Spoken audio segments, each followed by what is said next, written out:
The first squat is always the worst. Right, shut the fuck up. We'll go into it. Right, I'm literally going to start from here. Welcome back. Thanks for being on the podcast again. Thank you. So since we last spoke, a lot has happened, and we're going to cover that and everything in between, and then other stuff that I feel like I didn't get to ask you at the time. Yeah. Same. Same. This is my podcast. It's going to be about you. So let's do the brief. Since we last did this, what's happened? We've been working together for maybe 3 months now. First competition together was the IPF World Champs. I came 5th. Probably my best comp in my career, purely based on performance. We had numbers left in the tank, PBs, 24 white lights, that's always a bonus. So yeah, we've basically worked into that, and we've started our prep for Europeans, which is in 4 weeks' time. So the whole bit, like obviously Worlds prep, people like you and me, we know what that means. No one else knows what that means. Like people who haven't done Worlds is a whole different ball game. Yeah. And I think it's kind of, so what was your prep like? What did it look like going into it? I have to pretend I don't know. It was well structured, well organised. Oh really? Who did that? No, I'm joking. Qualified level 1 coach now. It was all me. It was different to anything I'd ever done before.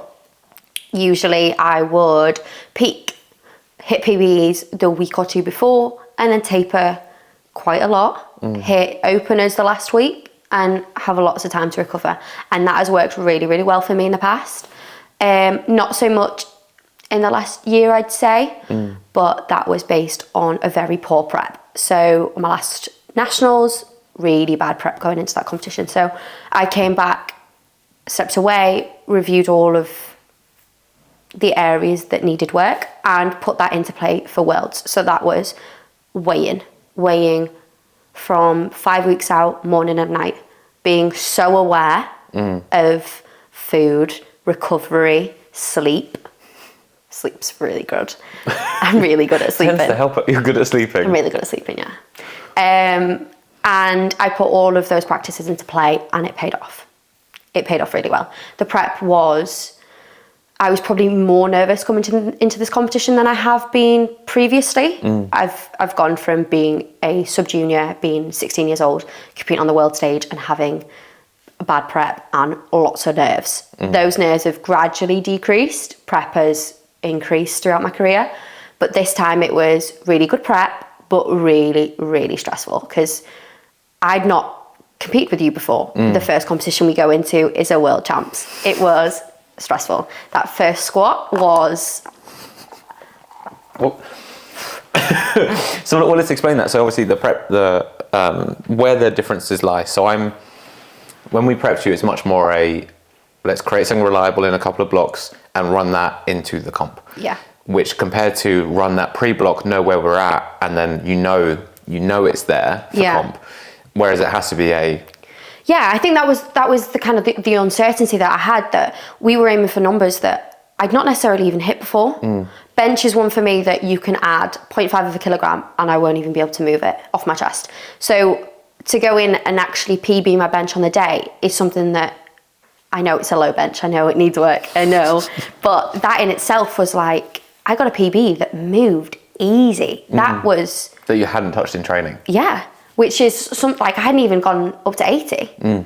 So for me, the prep was, there was so much uncertainty going into it that I really, really had to trust the process.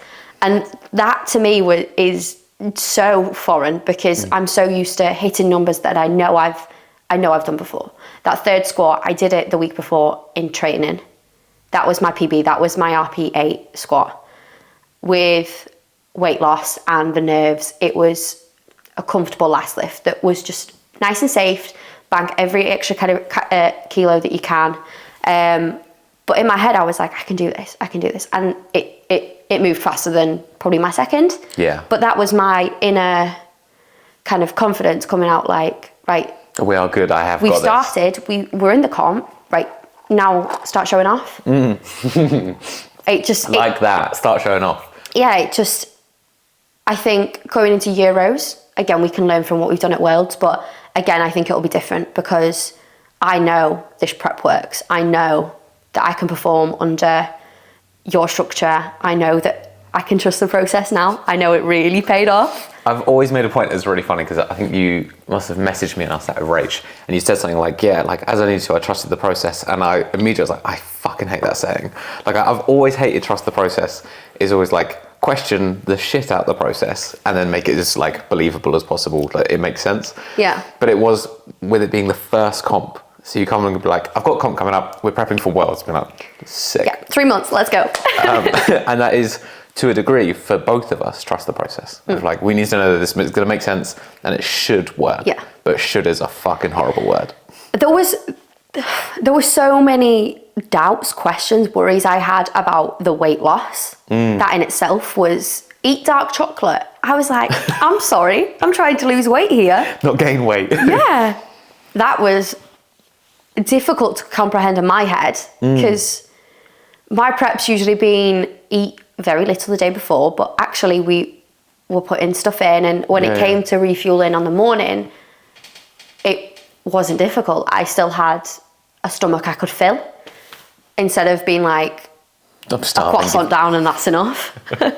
So yeah, I think that should weight trust cut the process. was actually a very good example as well, because that was very much like no, just small change all the way up until the day. But like, yeah, if I don't fix this now, I'm like, no, it'll be fine by the day. Yeah. This is exactly where it tracks. And we're like,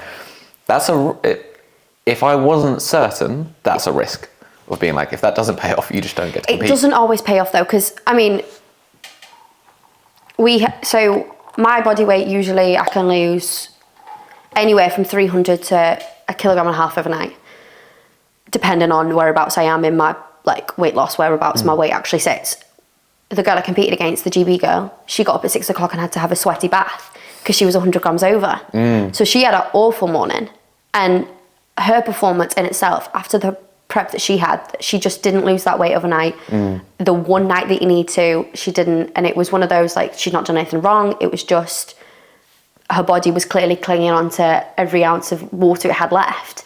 So her refueling and going into her comp, like the fact that she came out the way that she did was so impressive. I mean, like I stood there stressed. I stress about weighing. It's probably the worst part of the day. And for context for people, what did you weigh in at? 62.56, I think it was. Oh, like the specific. Yeah. She said 62 and I was like, I'm sorry, what? 62? That's not right. And I was thinking, oh. And then it clocks on. I was like, oh, right, okay, yeah, that's good, thanks. This poor woman was like, did you want to be more? Yeah, just the goal as close to the line as is possible. So you did the prep, you turn up for comp. What does actually showing up at Worlds look like? It's busy. It's exciting if you're a spectator and you're not the one actually about to go onto the platform. The venue was amazing. We were blessed with this amazing hotel which had the venue literally on the bottom floor. So it wasn't difficult to find, and I could get up in the morning, know that there's no traffic. I just need to get on an elevator, go downstairs, and I'm good. There are people everywhere, all different countries. Everyone's got their kit on. SBD are everywhere. It's exciting. I don't tend to do this, but I watched a couple of the comps from the day before I competed. And I was sat there watching the 57 kilogram junior girls, just in absolute awe. And I was sat there almost in tears at everybody else lifting, knowing that I mean, I wasn't even thinking that was going to be me the next day, but I actually think it's, when you know what it feels like, you watch it and it's so intense. You're sat there thinking like, she's got to get this. This is 200 to like 2.5 kilograms difference. Like, it was a bad idea. It got me way too psyched, way too early. I went to bed and I was wired. Because I think, unless someone's competed in international, if you've done, a lot of people who listen to this have done regionals, they might have done nationals. Getting to an international standard, the feeling is very, very different. Yeah. And it's not just because you have a mix, and it depends, I think it depends on the outcome that you're after. Like, if you're there for winning, the stress is unbelievable. If you're there to do it, And like I've had lifters who are like, just to get there, that's the goal. Like Beck just did Western Euros. We were not aiming to win. We were like maybe a medal in deadlift, which is a whole other fucking thing. Have you seen the video of him putting that deadlift down? It was like a Cohen deadlift. There's a reason for that. It's because they wouldn't let him go heavy. The sass. So you've just been a sassy bitch. But like, yeah, so if you're there to win, that day before has a lot of stress. Yeah. If you're there like, I'm here at Worlds, and you see everyone else in their singlets, or like everyone else just representing their country, you're like, I'm part of something. This is amazing. Yeah. Very different vibe. So for you, then going to bed, what's the thoughts? What is it that's stressing you out? Body weight, but I knew I was well in. I went to bed pretty much bang on 63 kilograms. I knew we were going to be fine regardless of whether I lost 100 or 200 grams. Yeah, I was fine. 200 kilograms. Like, I fuck, wish. mate. 200 grams. Yeah, in my head, I'm like, is my alarm going to go off? Am I going to have a lie-in? Am I going to miss weigh-in? Irrational concern. Have I got my fake tan? Have I got my makeup Did ready? you have your fake tan this time? I did, yeah. If people listen to the last episode, we know how important that shit is. No, all seriousness, I went to bed. All I did was think about that first squat for probably the week before. All that's going through my head is that first squat. Because I know that once I do it, once I get the worst part of the comp in, I've weighed in, I've done my first squat, I'm in. I know I'm always going to get my first bench because we never push that. And I know that, I mean, it's happened before I failed my first deadlift, but I know that generally speaking. How did you fail a first deadlift? My last warm-up was 140 and I went out to pull 160 and it just didn't move. So I went back in the warm-up room, pulled 150, pulled 160. And that was me, very young, at World Champs, not taking any responsibility for my own training, didn't even know how I normally warmed up in the warm-up room. So when the head coach is like, I know your coach has written this, but we'll just do this, save you some energy. I was like, yeah, that's fine. That sounds like a good idea. Not then knowing that a 20 kilogram jump at that age. So the head coach at the time, because I have a whole thing here to explain what that is, because people don't know that either. So the head coach told you to take that Yeah, jump. the handler I had picked my last warm-ups. If this wasn't a public podcast, I'd be asking you the name immediately so I know. Are they still a head coach? They're not there anymore. No, and it wasn't, like, I don't blame them for that. I know. It's a 20 kilo jump into your opener. Yeah. But I didn't have the knowledge and Just the security to go, like, that's not actually what I normally do. That wouldn't work for me. Yeah. I didn't have a clue, which is very poor. And I regret that significantly, that I've not had my own responsibility for my training. I've always been a very gym princess, just, you tell me what to do and I'll just do it. You load my bar, I'll just do it. You load this as well. Yeah. Well, actually, that's one of the things that you fucking ruined my order. Sorry. So your outcome was very good. Like the predictability of numbers. It went to plan. But part of the reason, so I would say the 3 weeks beforehand, is your comms jumped through the roof. Whereas like every session, that's how this went. This is the last warm up. This is how this looked. Yeah. You were filming more. You were talking more. Body weight, you were like following up every night, every morning. This is where I'm at. Even if it wasn't a conversation, so that we both had as much information as possible. Yeah. 6 a.m. First message you get, 63.5 this morning. It'd just be a body weight. Yeah. And then be like, cool. Hiya, good morning, body weight. Or it got to a point where I was like, I know you needed to know, so I'm just going to put it and be like, you can just... That's it. You have this. That's you've enough. just got your own like satisfaction in your head. You just know that I've not had a Domino's that night and you're all good. I'm just ticking boxes. And you've been like, I haven't fucked it yet. Good morning. So how new is that level of you? So new. It seems bizarre. Like I've been I think you probably would agree that very reserved this past week because I've not quite got back into the routine of communicating yet. I mean, my job is literally communication and I'm terrible at it. You sent me your 2 top squats at Swindon Barbell. Yeah. Bench that was the 63 count pause. Yeah. And the volume work off the back of it and... Some deadlifts from yesterday. Yeah. And that's it. Which for us is low communication. Yeah. But I think I just need to get back into the routine of things. We can go into like while I'm like post-comp because that's always a bit of a disaster. Yeah, we had that too. Yeah. But more communication is very new to me. Having my own responsibility, writing that down and having that evidence is very new to me. And because when I first started, I was having one-to-one coaching. I would go in and my first coach was like my therapist. I would go and I'd be like, oh, you wouldn't believe what this girl has said to me at school today. And it would be that. And there would just be a few squats in between, which is so bizarre. We're kind of here to train. We're mostly here to talk. Yeah, basically. I saw him more than I did my mum most days. When, like, I wouldn't see her in the morning, like, we'd have dinner at night, but, like, I'd have 2 hours.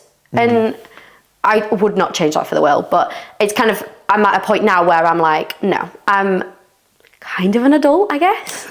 I should probably take responsibility for my own life. And communicate with you is my way of making what I've done evidence. We could go through our chat now and I've got, oh, that's a good deadlift, like, oh, that's the progress there, or oh yeah, by the way, I have benched 80 kilograms because that's your proof. So for us, I think it's like clarification in my mind as well. Like, I will question a lot of things coming into a comp. You've got it all to come next week when it's like 3 weeks out, and I'm like, right, are these warm-ups right? You know, is my depth okay? And we're both going to have recovered at the same week. Yeah, and be like, let's go again. Yeah, you're not talking for another week. Post-Euro, to be fair, much less worried about Euros. Agreed. Yeah. Like, it was the first time, and not ideal going into a World Champs as our first comp, but... No, not at all. Like, did it work? I will Yes. fully say from my point of view, that is so far from ideal, because I want data first, and being like, we're building data and then testing at Worlds. Yeah. Dude, that's a pressure. Yeah, I mean, I've had enough experience in probably, I don't want to say bad comps, because like any comp, you've got areas in which you can work on, but Worlds was as close to ideal as I think we could have got. Everything went to plan, weigh-in went well, 9 for 9, 27 like white lights. You said 24 earlier, and it really bugged me, so I'm glad you said Did 27. I? Yeah. I was like, do you not know the math, or do you think you got red? No, okay, just to clarify, 27, there wasn't a single red, right? Yeah, right, yeah. Right? So yeah, I've had disasters at pretty much every international. Failing my first deadlift, failing my first 2 squats. That was bad. What else have I done? Been so stressed about my weight because I had a Domino's the day before. Why? Well, we were in Belarus. There wasn't many options. My dad was very worried that I hadn't eaten, and I was fine. I weighed in correctly, but Jesus. there was an if you'd messaged me, I've just had Domino's, I'd be like, cool, you're dropped. Good luck with Worlds. It's something that we laugh about now. He'll be fuming that I've mentioned that. But yeah, we Does he listen to this? He will do, yeah. Really? And he'll turn around and be like, Dad. You didn't say yes and you didn't say tea. Oh, please cut that out. What? Because I will say, so there are things I didn't stress about. So I was like, on the day, I'm not worried about execution. I'm not worried that you're going to just shit the bed. Yeah. I didn't worry about that because I know you well enough from the time we had, which isn't that long, but like knew you well enough. Yeah. The one glimmer of, oh, I'm not sure, was during attempt selections. So when we talked attempts and I was like, data says this, I think we're pretty bang on. And more often than not, this is a massive generalization, I don't enjoy attempt selections with men. Attempt selections with women are really easy. Because I'm like, data, here's why, and they're like, makes sense, you have reasoning, I'll do it. Men are like, yeah, but I would like 20 kilos more. I'm like, based on fucking what? Yeah. See, But- I'll sit here and be like, no, I want a 220 deadlift at Europeans because that's what I want. Realistically, if we hit 210, I would be surprised. But I would always rather aim higher than lower. Yeah. But then when it actually comes to it, I'm always a little bit more reserved. And then You were good on deads, we agreed entirely. Yeah. Bench, we agreed, and it made sense. Yeah. Squats, you were like, can we just knock that down a little? Yeah. Well, it's the first thing you do. Squats, you can either give your all and have absolutely nothing left for anything else, or you can play it a little bit safe, get all 3, or you can you be an absolute hero and push it and actually succeed. And then be fucked by deads. Yeah. So our openers were perfect. It was easy. I think I had 165, you wanted 162. Yeah. And So the aim was then a 7 kg jump, which we did. We squatted 170. That was slow. It was controlled. it wasn't that slow. Have you watched it back? Yeah, but like in my head, I was like, it was... It slowed down a lot from the opener. No, not necessarily slow up. It was like controlled on the way down. Right, okay. It wasn't like a PB squat. It wasn't like, this is it, I've got everything to give, like fired up in my head. Like, I don't get hyped. I don't like it. That's on here too. Yeah, I don't do that. But in my head, I'm like, right, I've got this. This is easy. Because of the way that we've been training, hitting, they're not necessarily top singles for 3 months has massively improved my confidence and the way that I would approach any competition lift now. Because, I mean, we squatted 160 for 3. Yeah, you took a top double at 1.6. I can't remember off the top of my head. I think I did a double at 170. That might be it. Yeah, but so we've lifted those weights multiple times. There is no doubt. It's when you obviously you start picking up into the PBs. So 175 was a gym PB, like the week before. A week and a half, yeah. Yeah. So in my head, I was like, right, regardless, I've got that. I wanted 177, but when we looked at the table, when we looked at everybody else, there was no need to take that risk. Yeah. To drop 7 kilograms, and it wasn't a risk that was worth taking. Explain. So people don't know that, and this is something that I think people misunderstand greatly. Is like the risk versus reward of what dropping kilos means. Huge. Especially when you get to like the world standards, everything is so close. Body weight is close. The way where people weigh in, and then you've got all of the top lifts are within usually 10 kilograms from the top 5. So if you think top 3 could have 2.5 kilograms between it. I came 4th in the squat. The girl that came 5th, there was body weight between us. She ended up coming 2nd. Amazing. Such a big bench. But that's when it comes into practice. Yeah, that you've got a slightly lighter body weight. That's why I never mind weighing in about 62.5, because you know you've got that ever so slight edge. Yeah, if someone's and it's not going to be a detriment. Yeah, so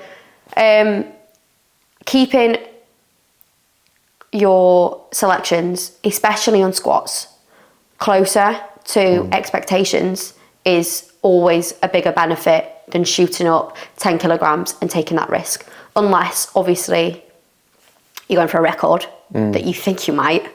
They don't always think they might. Or if you're so far ahead that it really doesn't matter if you get it or not.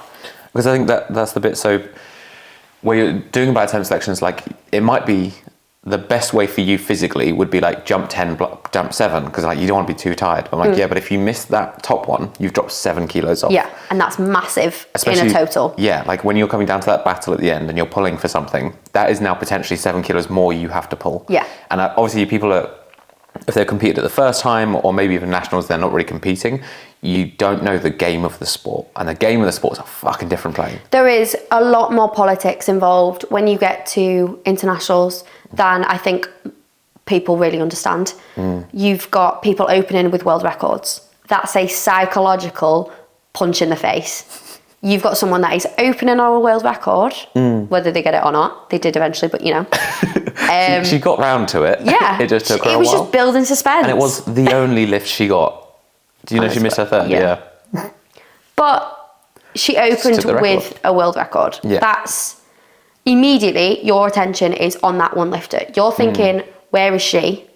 Instead of looking at the girl who was in 5th after the squat, going into bench, she had a few kilograms to pick up, obviously, from if she ended up placing 2nd.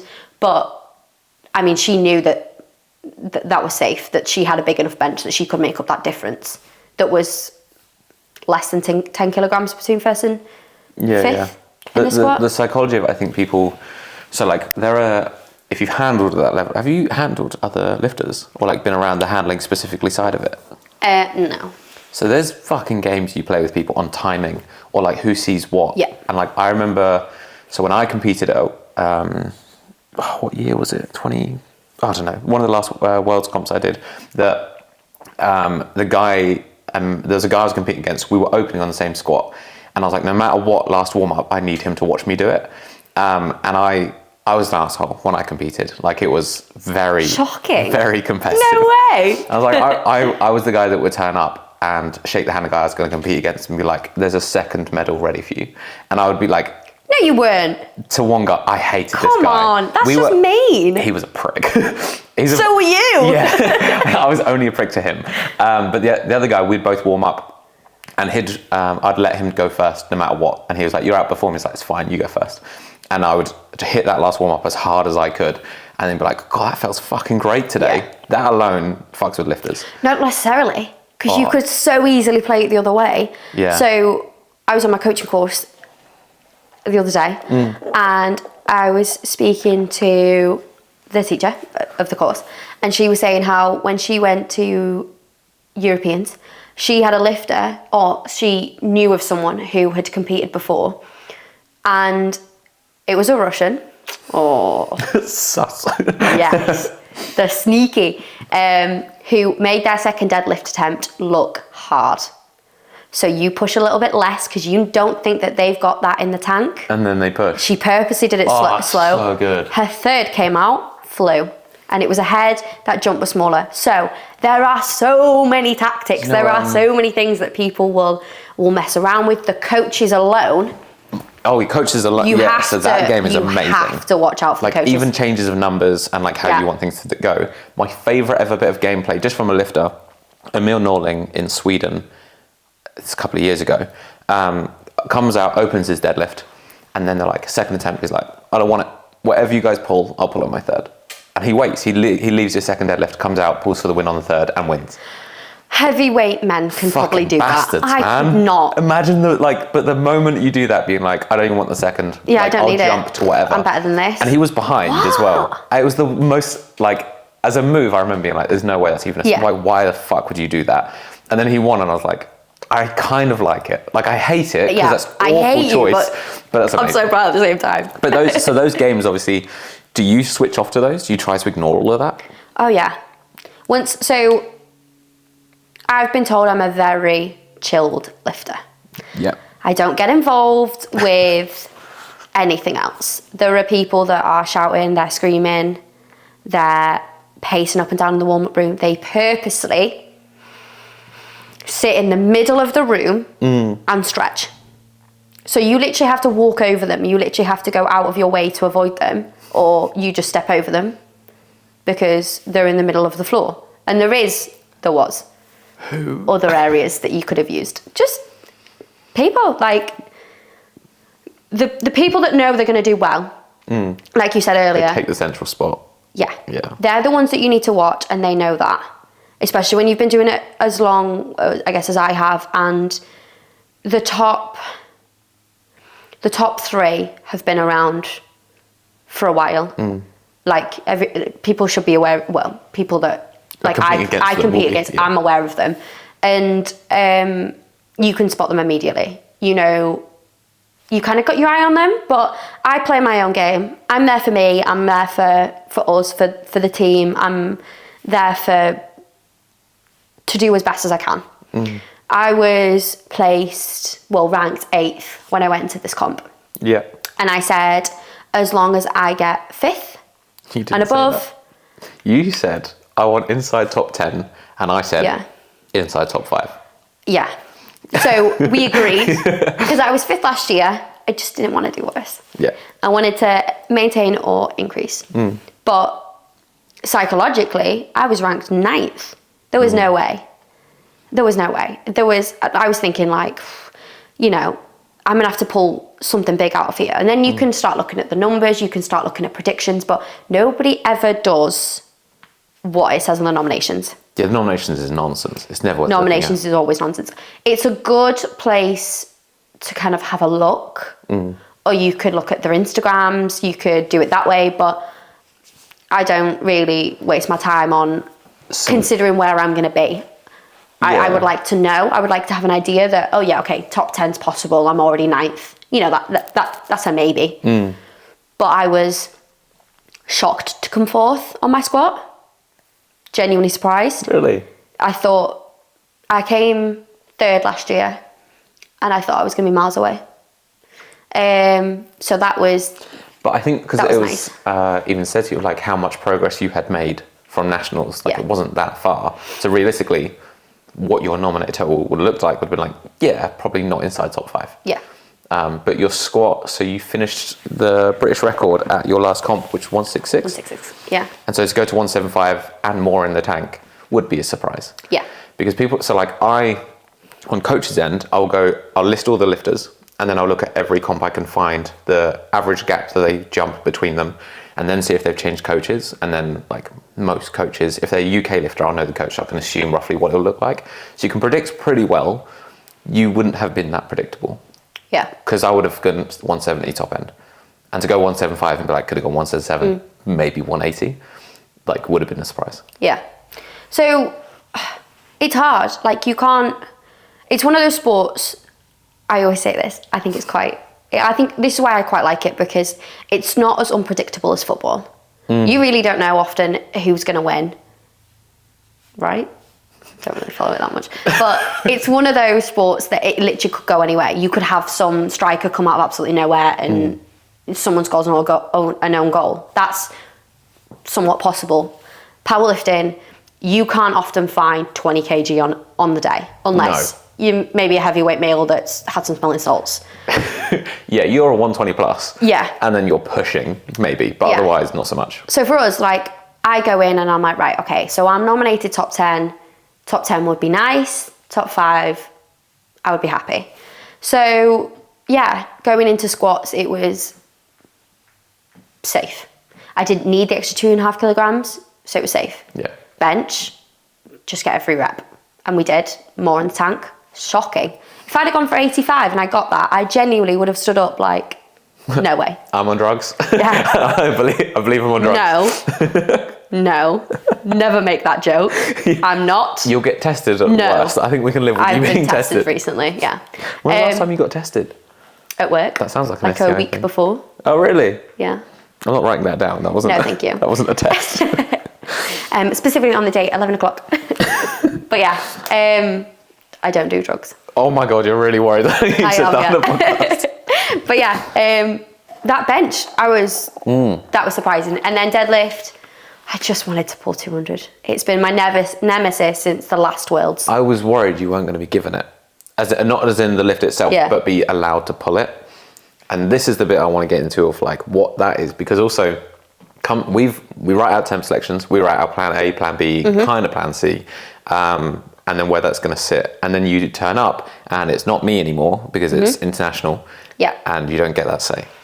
So we're going to go to also the fact that they're called the coaches, not the handlers, and what it actually means, that role of people that you have with you. Okay, yeah, so explain that to me. Explain what the GB coaches, the GB handlers, what that is.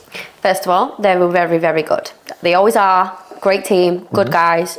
You said that like a disclaimer. No, I just feel like they don't get enough credit. It's a very thankless task. It is very difficult, and I'm fairly sure they don't get paid for it. It's just like expenses. No, so I they think take the time off. Yeah. And some of them have their own lifters there, which for them and their lifters is definitely a benefit. 100% agreed. But it's difficult when you've got someone that you don't know. Maybe you've got a sub-junior. It's their first time. They've got to deal with all of that. Someone that doesn't have a clue as well. I can imagine that's really difficult. But for me, I mean, I've been there. I've been that sub-junior, that new lifter with all of the emotions, and they've, like Jason and the team, they've given me European, I think it was European records before, because they've made that correct selection. So they're very good. They're very quick, good with the maths, and like they watch the board and they just make it, for me, so easy. I'm not bothered about where I am. I came out of the squats after my first squat, and I was like, I'm in third? Am I? And they just turned around to me and they were like, don't worry about that. Stop looking. Like, it's not about that. Just think about what you're doing and just leave it. So I did have some idea, because obviously it's on a board right in front of you, and Can't really not see there's it. only 2 coming out after you. You know you're in third. But yeah, like to pay attention to any of it. Have my full faith in them and their selection. They know what they're doing. They know they're going to do what's best for the team. And yeah, at the end of the day, what's best for me. And I've got the relationship, I think, with them now that if they turn around to me on the deadlifts, I'm like, no, you need this. You need this 2.5 kilograms. You need this extra kilogram for this record. That they would make that decision, and they would be clever about it. Yeah. If it was a 12 kilogram jump on a deadlift that was like an RP 9, they're not going to do that. Yeah. And I do trust that. So yeah, they're really good. So they are, I guess, the Team GB junior coaches, but they're basically handlers for the day. Yeah. They don't give you any cues. They don't actually coach your lift. Yeah. You're warming up with them. They're cool, calm, they're collected. They're focused on what they're doing. There's no distractions, that they're not sat there with a pint in their hand, you know. It's all very professional. There are some benefits in that as well, because they're not your coach. Not that they want to see you do well. It's their job to make sure you do well. Yeah. But they're not the emotional, like, they've been there for the year trying to get you to that point, and if it goes badly or not, they're not going to sit there like devastated. Yeah. They can just go, here's numbers, just do numbers. Yeah. Their cues are like that squats to depth, because that's my one thing, like, is my squat to depth? And they're like, yeah, I wrote it in your notes. depth is fine. So yeah, you know, bums on the bench, feet are on the floor, sorry, for bench.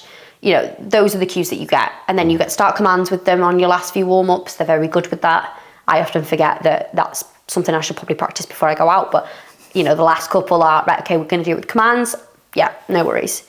So yeah, on the whole, they're really good. They're really nice guys. They're really relaxed. Jason is a very calming presence. Just to clarify that as well, so like the names of people will hear, you'll almost always hear Jason Cotman. Yeah. Jason's been a coach for a very long time, of the GB coaches. Yeah, he came around just after I started. Just a while now. Yeah, because I had... so old. Yeah, I had a whole different bunch the first couple of internationals I had. But that's so you'll have Jason. It used to be Henry Tosh. Yeah, who I think has just stepped away. Okay. That was the deadlift. That's who I had.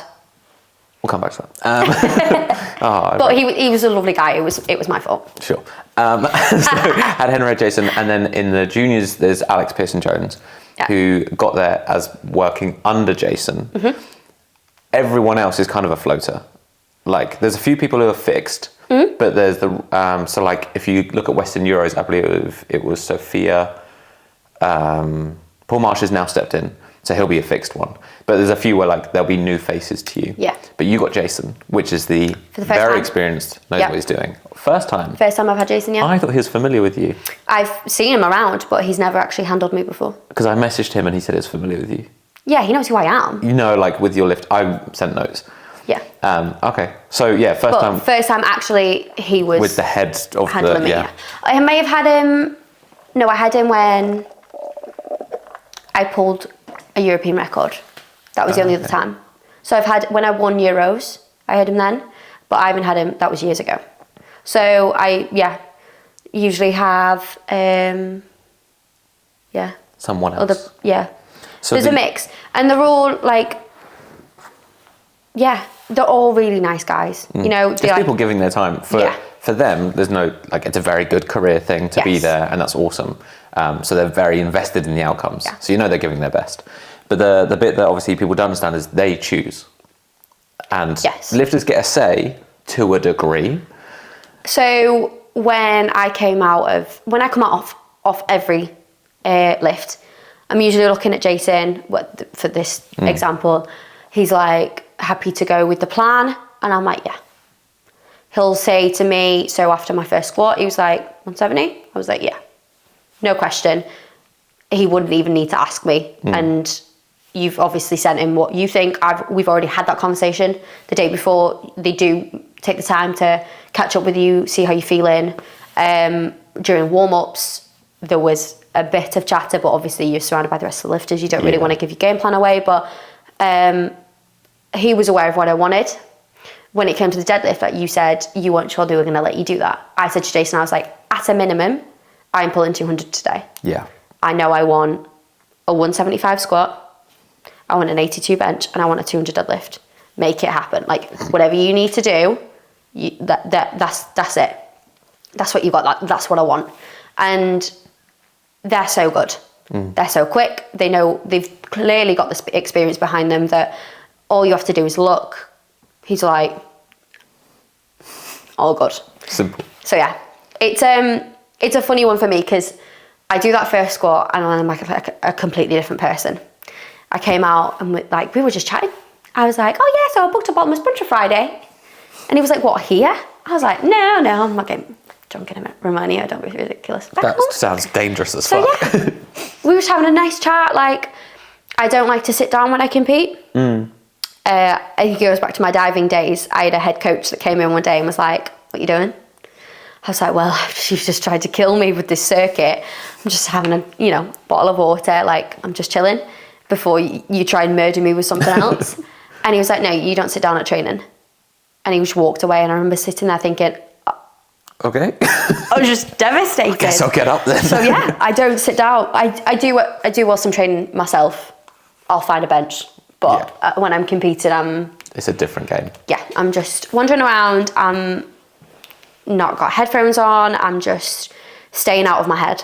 I'm staying out of my overthinking brain, going over everything else that we've got to do. I'm just there in the moment, having a chat or just looking around, or messaging you. That's something I've never done before. Well, never been on my phone during a competition. Yeah. So I came off and I was like, oh, what did you think? Because one thing I will say is we hadn't said to do that.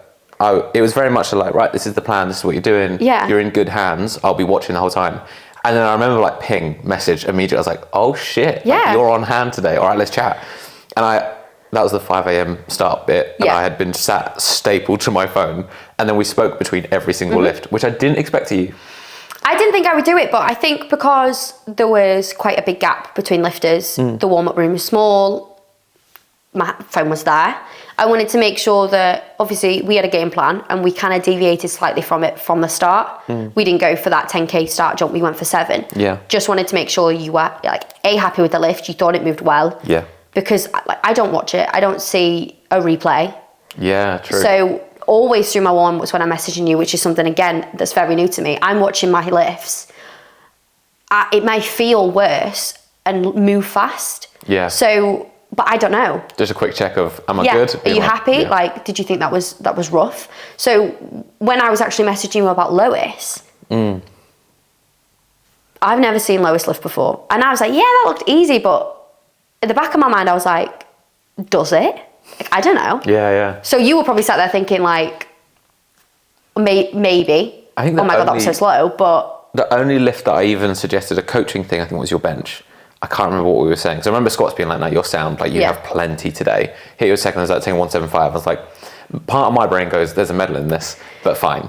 There was, I think, if I'd gone for 177 and got it, I think on body weight, I still would have come fourth. Yeah. So it was one of those that it wasn't worth the risk Completely reward. agree. Yeah, exactly. Yes, I think I would have got it. Oh, but in my head, maybe I would have been like, oh, and maybe I would have bombed out. Could have shit the bed. Who knows? Literally. But yeah, so message between all of them. One of the big things I was going to say to you was there's not many people who I would say are like you on comp day. And I don't know if it comes from the fact that you're very experienced or the fact that you have other sporting experience to be like, I know what comp day is, because you were very much like, okay, we're just doing the thing. As soon as the first squat was done, before that. So I don't take pre-workout before I squat. My heart was literally, when you watch those animations like Tom and Jerry, and it is. And then I'm there my boyfriend, he taught me this thing where I think he saw it on an army thing of how to fall asleep within 5 minutes. And it's this breathing exercise where you double breathe in and then relax. And it's meant to really slow down your heart rate. And that's what I was doing. I was like, my heart is beating so fast right now. If I give in to this, we're talking near panic attack, hyperventilation. I was like, whoa, embarrassment. Can't do that before I squat. You need to be as cool, calm and collected as possible. And I was literally just trying to breathe and relax. I know I can do it. I know I can. I know I've squatted 162 hundreds of times. And in the last 3 months as well, it's not yeah, you've taken singles past it. Yeah. Or doubled it or paused it. Exactly. So it's just the nerves of like, everybody's watching, everybody's streaming, like, it's that first lift, and it's, you weigh in, and then once you've done that, I'm like, smile on my face, we're in the game, it's all good. Like, I failed 2 squats before, purely just from being so nervous, and I know it doesn't work for me. I know that if I'm going to do well, if I'm going to have a successful day, just be chill. It doesn't work for me to go up to a bar and start screaming, because I'd probably end up laughing at myself, and then I'd just put myself off. The closest thing to anything extreme I saw was the photo of you afterwards having like drawn a Thanos chin on yourself with chalk. Oh. And I found that fucking hysterical. So I didn't see. I was like magic in hands. shock, and then me and my boyfriend had this chat before. He was like, I know I'm watching you. Like, do you know I'm watching you? Kind of thing. Because he was on holiday, sat in his room in Turkey on the horrible hotel Wi-Fi. Oh shit. On his last full day of his holiday, like spent the whole morning watching. And this is so cringy. I'd watched girls the day before, the 57s, and they were all so sweet. Like, some of them had such lovely gestures, like they were blowing kisses, they were like curtsying, like they were doing all sorts of stuff. And I was like, I need a thing. Like, I have my run. Yeah. The run is brilliant. There's a whole thing I can go into, which is so embarrassing, but I was in shock, and then I was like, oh my God. And then I kind of like pretended to make it into like blowing a kiss, and it didn't work. I was like, that was for you. And he was like, that was terrible. That was wipe for you. your face. Well, you didn't. Yeah, basically. The run, what's the thing on the run? So my boss at work, he has like an office just off hours, and he's always so busy, he's always on the phone. And if you want to speak to him, like, you got to get there in there quick. So I sit like literally as far away from him as possible. And I don't know why. I think it happened. I was like in a good mood. He has Yorkshire tea on his desk, and everybody else drinks PG tips because they're psychopaths. A little bit judgy, but okay. Yeah. So I like hop, skipped, and a jump into his office once for a tea bag, whilst I knew he was just off the phone. And he was like, what on earth was that? And it just became a thing that if I wanted to speak to him, if I didn't like skip into his office, like, he wasn't having it. So now that's the thing. And then I skipped off the platform because that was such a long walk. It's quite far. That was so long. Oh my goodness. I remember watching like the day before and thinking, I always do up my belt before I step past the referee. I always do that. But I was like, there's absolutely no way. I'm going to have no oxygen left in my body by the time I get there. It's basically half a mile run. So... Fuck's sake. She's had trouble making weight before. What a shock. Being like there to there, not a fucking chance. No, that was 100 steps. Awful. And yeah, basically I walked off, and then I got really excited. I was like, finally pulled 200. And I did it. And then everyone at work started messaging me like, as if you get so excited about 9 for 9, 27 white lights, and like a PB and a comp, as you do going in to see the warrant officer for a Yorkshire tea bag. I was like, what can I say, guys? Tea's just my thing. I'm making that the soundbite from this video. Be like, I worked hard with you for Worlds. Could have got you a cup of tea and you'd have been fine. I know. I get very excited about my tea. But also, one of the things that I'm realising would have been different for you. So like, you've done other comps, comp wraps up, you self-celebrate, you get back to work, or you celebrate with the coach that you had at the time. This time round, you had the chat blow up for you the whole day. The DBD athlete chat, which was chaos that day. So I feel really sorry for my dad, actually, because I was really mean. I mean, I'm really mean before a comp anyway, and this is just my public apology to fathers out there that have to deal with moody girls that are hungry. But my dad has to deal with an awful lot. And I think I'm more mean to him because I know that he's not as sensitive as my mum, and my mum would be mean back. So my mum's coming with me to Europeans, and she's not going to take an ounce of my shit. So she's going to be like, you can stay here, I'm leaving you. But my dad takes a lot. And I think more so this time because I was more stressed, because obviously we've not done it before. But yeah, I was a bit mean to him. Like, just about daft stuff, like such trivial things that I feel really guilty for now. But in the moment, I'm hungry. And it's not an excuse, but just shut up, man. I get that. Like, Yeah, so it's hard, but he's amazing. And what was your question? so I said about the chat. Oh You said yeah. about So after I competed, my dad came and found me. He was there, and I was swarmed with people. I had a Singapore girl who I was competing against come up to me and like say, well done. I was like, oh, thank you so much. Yeah. And a guy who gave me directions to Lidl was her handler. So we all had a fun chat about Lidl, and we swapped t-shirts, and that took about like 10 minutes. I'm still in the warm-up room and I haven't even gone to see my dad yet. Like trying to, after the medal ceremony, get out of my clothes, get on my singlet, get comfortable, get the alcohol off me. And I'm still in like my own little bubble, like, oh, I can't believe it. But I also need to quickly get out of this warm-up room because it's about to get full of the bunch of boys that are lifting next. Yeah. So I end up having this chat with this girl, and my dad appears in the warm-up room, and I'm like, oh my God, you're not allowed to be in here. And he was like, no, it's fine. He's like me. And I was like, oh, great. And then I gave him a hug. I was like, thank you so much. And then I was like, I'll be out in 10. We'll have a chat, blah, blah, blah. So he went and, I don't know, sat in a restaurant or sat outside where it was cooler. And I had this chat with this girl, and it went on for a really long time. And then I ended up eventually being able to find my dad, because then I saw Lois and then everything else. And you just end up getting distracted by like, oh, well done. You're like, you did amazing. And, you know, everyone is always so lovely. Yeah. There is no, like, not always, nastiness after competitions. Everyone is genuinely so lovely. But at that point, like, I'm only running on adrenaline. Everything I've consumed food-wise has been used. So I eventually went and sat with my dad, and then about 4 hours later, I looked up off my phone. That might have been a bit dramatic, maybe like 2 or 3 hours later. I look up at my phone and I'm like, oh my God, it's like 2 o'clock in the afternoon, or 2:30, nearly 3 o'clock. My dad's just sat there reading a book, just chilling. And like we're having a chat. Like I keep talking, I'm not just ignoring him. Yeah. But I've been on my phone that long, going through our chat, going through all the us chatting, going through chatting to my boyfriend who's finally gone and relaxed at the pool. Like he's just as stressed as I guess you, my dad, and everything else. And then having posted those Instagram pictures, which was a bad idea as fast as it was, because then that blew up, and I was just constantly like, I just couldn't believe it. It shocks me every time. But how much support you get from people. People from my secondary school that I don't really speak to anymore, but you know, they're still following your journey and stuff. And I just think it's so overwhelming that people have the effort to be like, oh, congratulations, and to be like, you did so amazing. Like we watched. The amount of people that told me that they watched. Yeah. Well, you had like the whole team. I was like, who were sharing your videos and watching and then commenting on lifts the whole time. And then Lois was obviously filming, and I just thought, what an angel she is. She's a wonderful human being. She's a good egg. And that was the first time we'd met. And because she got me the ladies day, but I was like, oh my God, like we have so much in common, but I have no idea who you are at the same time.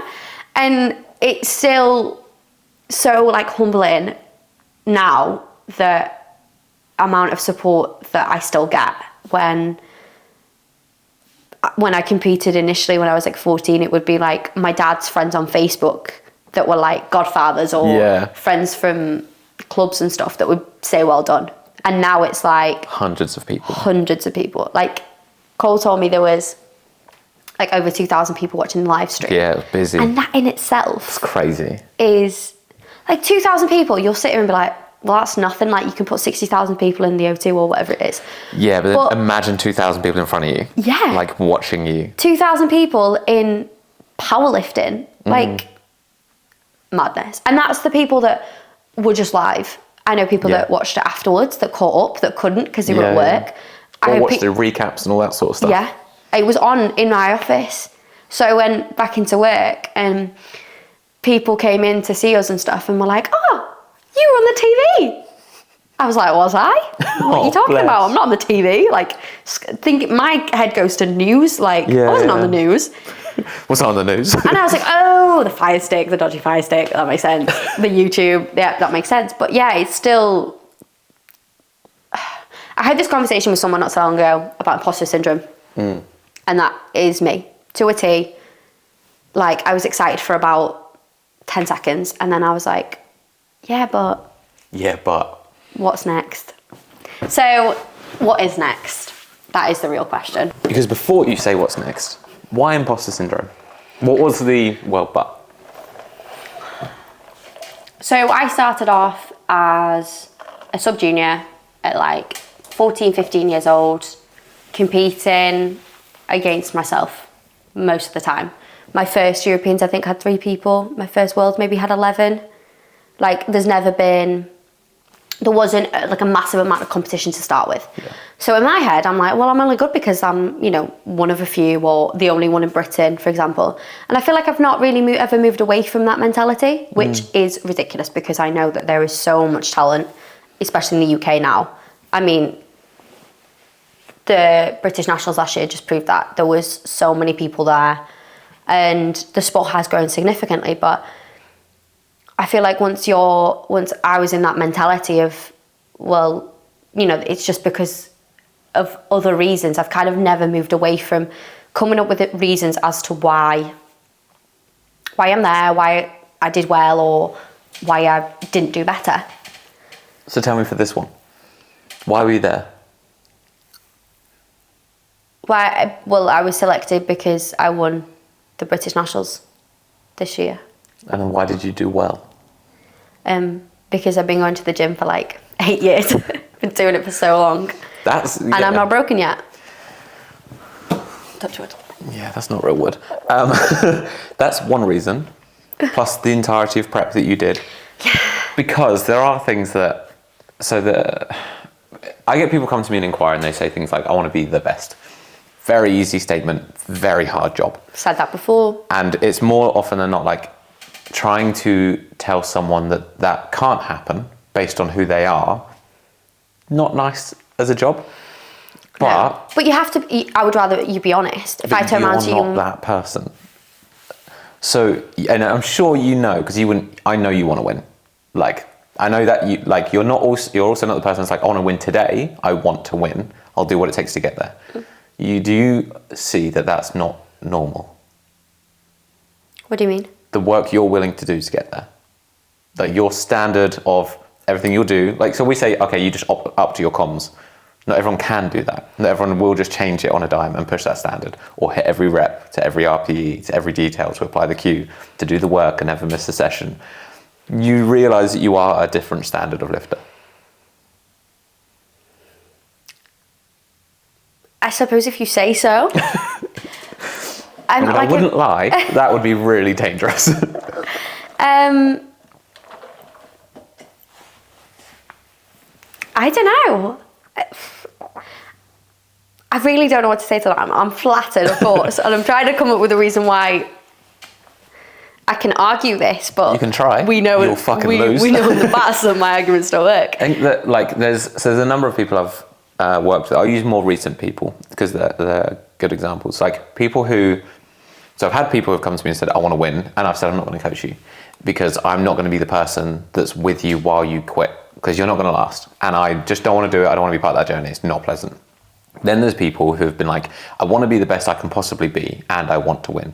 That's good. And they align where it's like, nice. It's possible. And so Amelia was one of those people. Mm-hmm. You're one of those people. Cleo is one of those people.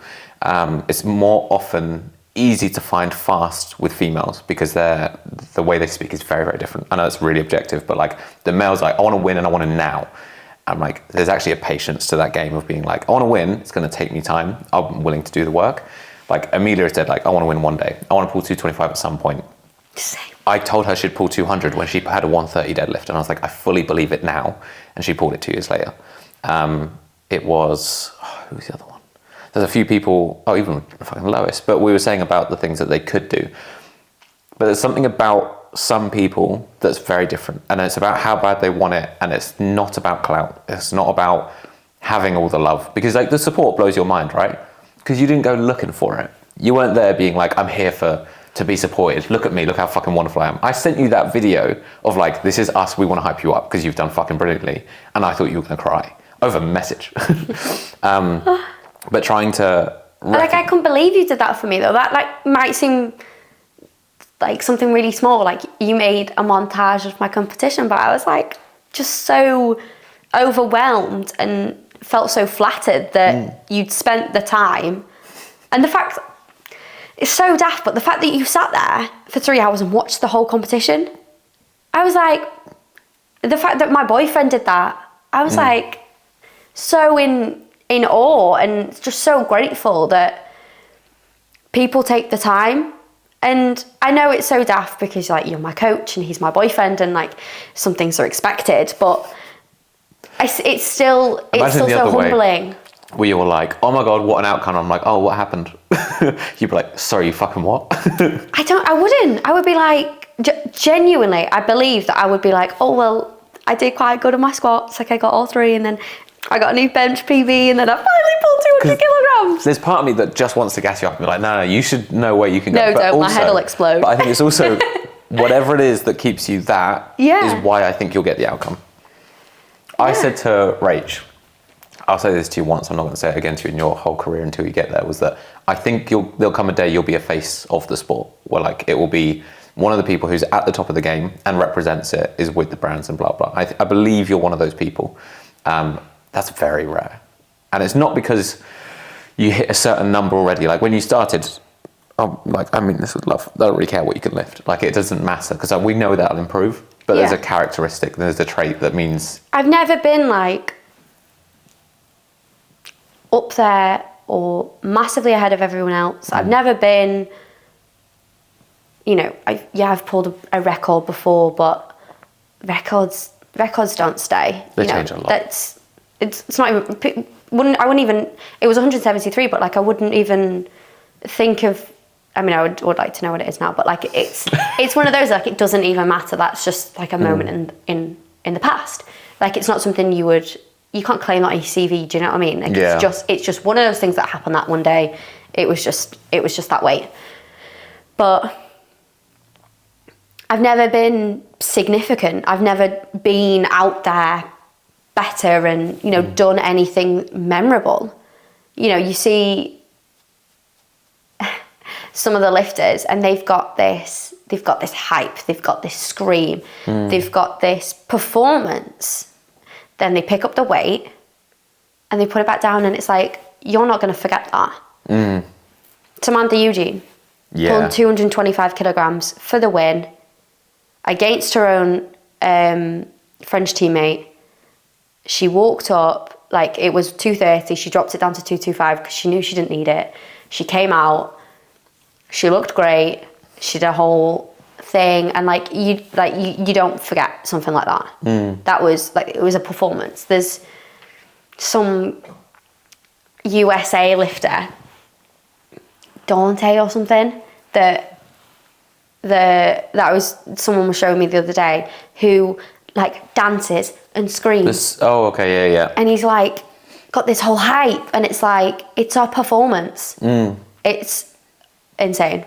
But I'm just not like that. Like I'm just gonna pick this up and put it back down. And I reckon the day you have a brew, that last pull for a winning position, I'll end up getting a horrible picture of it. That White Lies Media package will come through and it'll look fucking awful. Then it'll be my dad's screensaver for the rest of my life. Me there with all of my chin stood at the top of a deadlift like, I did it. The other one is so funny. People at the top of their deadlift in great moments and you're like squinting galore. Whole face is gone. I've seen the top of your deadlift. It is glorious. I have a horrible vein. Everyone has that vein. That Thick vein? boy? Yeah. I look like a thumb. But who cares? Like, so makeup really doesn't make any difference to it when it's just not a glamorous sport. So as we've said, that was Worlds. It was enormous. It was a great thing. You give me 5 weeks, we've got another one to do. So for you, what's next, including Euros and past? Euros, I would just like to, again, hit more PBs. I know that we've got more in the tank. I know that. That was demonstrated, that was seen. It was felt. Nothing was like massively slow or exhausting. You know, when your whole central nervous system just fries. Yeah. There wasn't one of those moments. Don't get me wrong, it was hard. It was still work. It wasn't an easy day, but PBs. I'd like to say numbers right now, but numbers are numbers. We know what we're gonna do, right? I'll say you give me 4 weeks. We'll see what we can do in 4 weeks. Just good, strong performance again. It seems daft. I don't know who decided to put it 5 weeks apart. It's That's so fucking close. so quick. Literally 5 weeks. Like, It's literally a deload week and 4 weeks of prep. yeah, there's just no way for massive amount of progress. So, I'm grateful because it means that come Halloween, come Christmas, I'll be able to massively relax, because when Europeans used to be on the 1st of December, that really crushes my holiday mood, but we can get it out of the way, and we've got a very long time then to prep for hopefully British nationals in March, April time, which means that I just want to get through the next 4 weeks. Successful prep, diet, stop eating the family cheesecakes, just lift well. I know it's so easy to say, but consistently lift well. Enjoy being back at the gym, because my post-comp week and a half is like a mental breakdown. It's hard. The hype's gone, the adrenaline's gone, you're still recovering, and I'm thrown straight back into the gym because we've got Europeans prep. Yeah. Not gonna lie, I didn't want to go back to the gym. I wasn't ready for that. No. But I didn't even enjoy writing it, I'll be honest. Where I was like, this is going to be pretty fast turnaround. Can I just say, for live television, that I would like a week off, please? I would like to give... Oh, yeah, post Euros. You're having a full week. I would like a week off. Well, this is the other thing. So Please. everyone else, I'm like, take a week. And they're like, I don't need it. I'm like, no, but just mentally you you do. Because I want to go back to the gym. What's worse is you competed midweek, which means... I can't even give you a week off. It wasn't a week off, yeah. Because you got like 2 days that you would have been training and then back. I had a day of travel, a day bottomless brunching, a day travelling back home, a day trying to resort my life out, and then thrown straight back into a routine that was just... Work again. Yeah, but it's fine. It always takes me a week or so to get back into the swing of things, and that week is hopefully... usually no gym, but I'm back into a routine now, feeling good, diet's back on, not my family cheesecakes. And I'm feeling excited about the next 4 weeks. I'm excited to get them over and done with. I've got other personal life stuff going on. So the start of November will be a happy, stress-free time for me. A breather. An easy couple of blocks as well, building some momentum, and it not being about comp prep. Yeah. And it's just about getting strong again, getting back into the swing of not necessarily, I don't know how you're going to program it. So that'll be a nice new learning experience, because we've been planning for comp since we started. So it'll be nice to, I don't know how much you'll change. Again, just trust the process. But I'd like to come back and start building muscle mass, start building strength again, and start the new chapter, I guess, of, right, this is next year's of competition. Let's set the boundaries, let's set those building blocks in place and prep for Christmas. And then prep for Christmas. Get fat for the holidays. I look forward to making weight for the nationals. It's easy now. Yeah, but it's always near Easter. It ruins my egg cunts. But yeah. that didn't sound how you thought it sounded. Okay. That's all I have. That's all your questions. And once again, I got to the end without you asking me a fucking sausage. So I have a question for you. This is the end. No, it's not. Okay. You set me up for multiple stages, and then it's fine. My tangents. It's the tangents. I knew it would. I have a question for you. Okay. You've competed multiple times in internationals. What is your prep and comp day? What did it look like? Were you, obviously you were a prick, we've established that. You're mean. One guy. You're mean, rude. It doesn't matter if it's 1 or 100. You're mean. But what was your prep like? Because I've been told I like to consider myself a cool, calm and collected lifter. Are you like fiery? Are you aggressive? Okay. Do you have a good old scream? Or are you nice and polite and respectful of the bar? Oh, not that. No. Oh, no. So it depended. So like as the years went on. So like my last, God, we're meant to do a whole podcast episode that's about my training history, because like most people who know me now have never seen that stuff. And it's why there's certain things I say to lifters where it's like the whole, do you want to be the best? Like what it actually takes isn't just nice. It's not just training. So like I was very, very relentless with every detail, but bear in mind I was never coached. So I didn't have a support system. I didn't talk to anyone because there was no one else to talk to. I built everything myself. I tested it myself. I reviewed every detail. I journaled every day. So it was all logic. It was all about numbers and what made sense. And I was annoyingly probably doing more of a top-down process, not bottom-down. So I was like, here's where I need to be strength-wise. I'll play the day, whatever the day is. I very rarely would PB in comp because it'd end up being like, no, I'm here to win. I want to win. Like, I don't really care what the number ends up being if I don't need to. So like last deadlift, just pull whatever I need to. And I was the person that would pull the deadlift to win. And it happened a lot. Like, I'd be behind. I've never been a great squatter. I'd be like, okay, bench would jump me up a little bit. And then it would be no matter what he pulls, just pull 5 more, leave it, and it'd be fine. But comps changed. So year 1, I was terrified. Made it international as a junior, was like, this is crazy to be at internationals.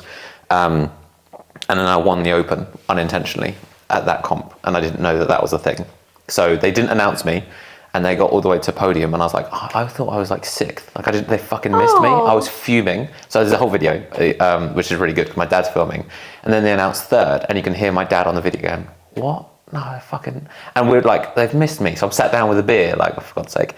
And then they announced 2nd, and I was like, no, he won. And then they announced me, and I was like, oh shit. So my first year was quite chill, but very like nervous energy. Second year was, I'd built an arrogant energy because I was ahead of everyone, and I was terrified of that because I was like, I'm being chased. Like, I'm no longer chasing someone. Chasing is the best place to be. If you're ahead, it's not nice. Yeah. Because all the pressure is on you missing, not on you hitting. Everyone else, they want to see them pull that 3rd to win. You've never been an underdog then? I was the first year. And then every time afterwards, it was just being chased. See, I've always been the underdog. And I think I think you're right. It's way more valuable. People don't look at you. People don't pay attention, and you can come out of nowhere. Yeah. And then we're still waiting for that to happen. it's on its way. when you're there, you've got that added pressure of maintaining where you are. And then, like, the being a dick on that 3rd year was I needed it internally because I was terrified to lose. It wasn't because I wanted to win, I was scared to lose. And I'd won, I think I'd reset all the British records at that point, and that was going into the 3rd year, that was the 1 year I was being coached, and I hated it. Like, I had been programmed for something like 7 weeks into it, and I was like, I'm hating this. This is dreadful, and I'm not confident. And I went in, and I was like, right, like sing and dance vibes, like playing music that's like happy and fun, having a fucking giggle, like no fear in the world to play up to it. And then I tore my hip flexor on my squat, and I was like, well, there goes your entire comp life. Like, I couldn't walk, and I had to do the rest of the day. So it became arrogant energy as fast as possible, like suffer as hard as you can. And then I won off the back of that. And then I was like, hey, I'm done for a bit. And then the next comp I did was like, it was a BP regional, and I was like, right, test the waters, see what I want to do. Just did my open as 1 best lifter and quit, and then didn't compete again. And I was like, I hate it, I don't want to do it again. So my vibe always changed to how scared I was of the outcome. Would you change it? If you could do it again, would you be arrogant again? I wish I just needed someone. It worked for you. It did, but if I'd had, so the reason I'm about community and about support and why it matters is I wouldn't have had to be that person had someone else told me it. So no one was being like, you're doing great, because there was no one else in my corner. And it's why I'm like... Do you think you isolated yourself by not having a coach, not enjoying having a coach, and not allowing yourself to have a coach? I didn't hire one for a long time because I couldn't find one. So I didn't know much about it. Okay. And there weren't many on the scene at that point. Yeah. And they were like, I'd be like, here's what I'm doing, here's the logic. And they'd be like, I do this. And I was like, that doesn't even make fucking sense. I don't want to do that. That sounds terrible. So I couldn't, like, my brain wouldn't let me do it. I wish I could have done it differently. And I wouldn't have gotten hurt so much. But I like what I did. I was proud of what I did. I set every goal and I broke every goal I was after. And then I was like, I don't need to be here anymore. So as an athlete now, do you think you're going to jump back into it? Yeah. For the first time next year. I dabbled. I did one of my own comps. I hated that beyond belief. It felt, imposter syndrome. Yeah. Probably the worst thing I've ever done for myself, where I was like, you should never get on the platform again. This is fraudulent. This is dog shit. Hated it. I was so mad about it. And then I've been back to training and being like, okay, can I actually be an athlete again? Being a coach and being an athlete is hard. Being an athlete is so different. And my standard is very, very high if I'm going to do it. It's not let's just dabble and have fun. It's like, you go back if you're good at this. Yeah. It's all or nothing. Yeah. And I'm like, I know I can get there now, so I'll do it again. And how that one goes depends if I actually stop forever or if I'm just like, we'll see. So one left. You got your question. There you go. Fucker, well played. Thank you for doing this. No worries. We won't recap after Euros, but I have a whole host more questions to ask you that we've filmed for nearly an hour and a half, so I'm not going to ask those now. Okay, great. We'd be here for 2 hours. Thank you.